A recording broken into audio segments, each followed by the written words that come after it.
Now, storm motion is something that, quite honestly, people don't think enough about when it comes to a storm environment. When you're making your forecast, when you're anticipating what storms could do, this is a big deal. This is one of the biggest pieces of forecasting, in my opinion, along with storm mode, that you could just figure out, you could master as a skill.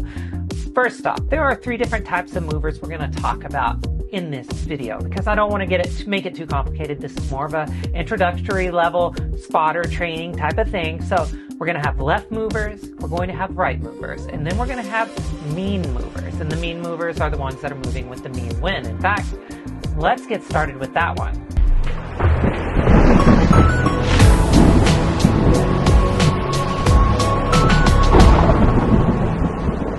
So more often than not, storms are going to start with the mean motion. When they first go up, that's what they're going to be doing, because that's where winds are pushing the updrafts towards. The updrafts quite aren't rotating enough. They're not powerful enough to really push back against those winds just yet. That's why a lot of days, it takes a while for a storm to go from 0 to tornado, because those storms don't quite turn right quick enough, or don't turn right a lot.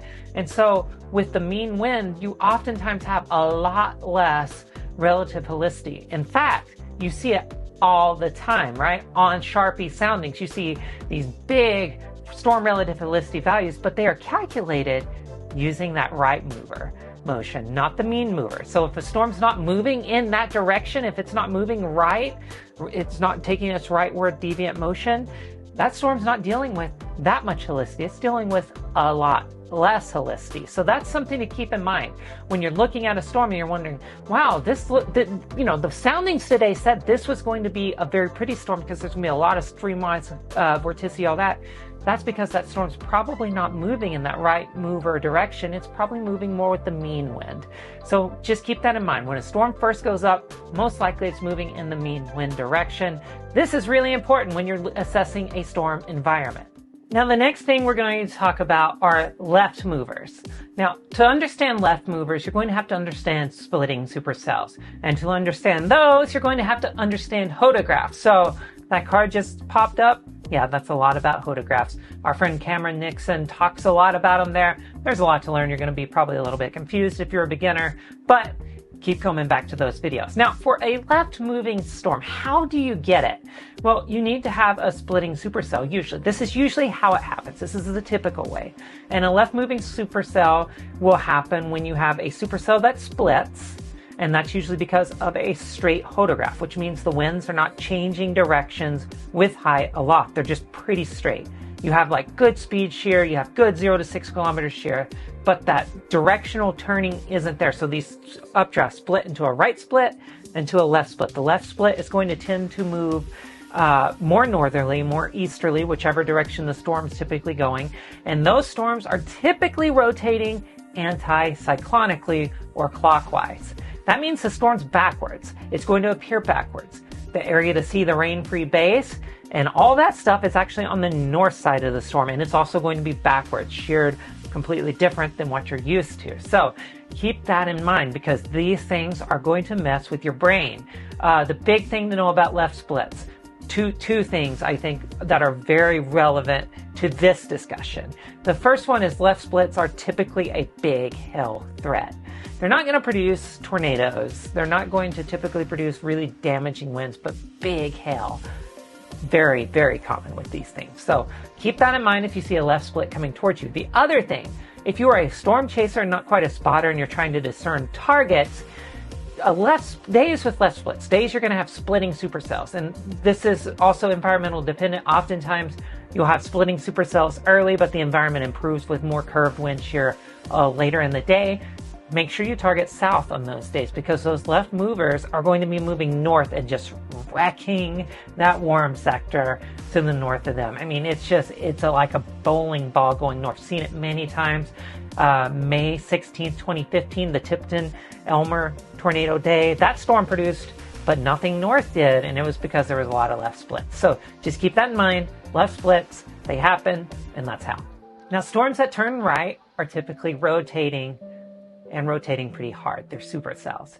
A right turning storm Well, these are the storms that we look for that will produce the biggest tornadoes, the biggest hail. These are the severe weather monsters. They happen, and you want to pay attention when a storm turns right.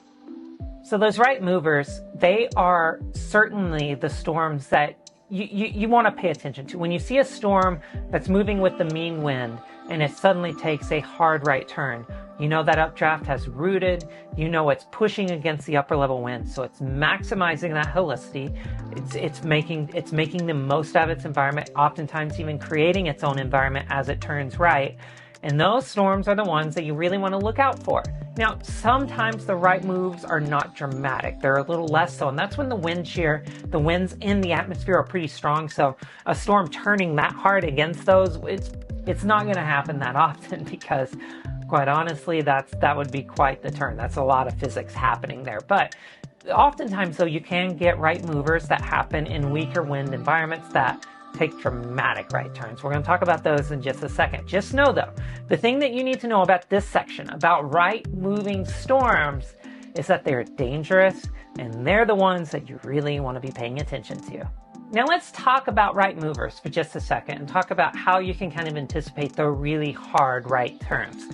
A couple of things to really look out for. One is a boundary. We talked more about boundaries in the video that just popped up.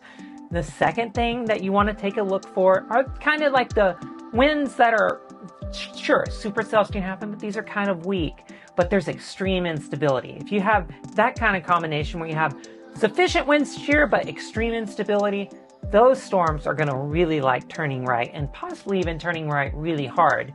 June 22nd, 2014 is a great example of this. The mean winds would be pushing the storm more east, southeast, or even easterly. But this storm in this environment dove south really hard. And because of that, you can see the results. Very structured. It really maximized that environment.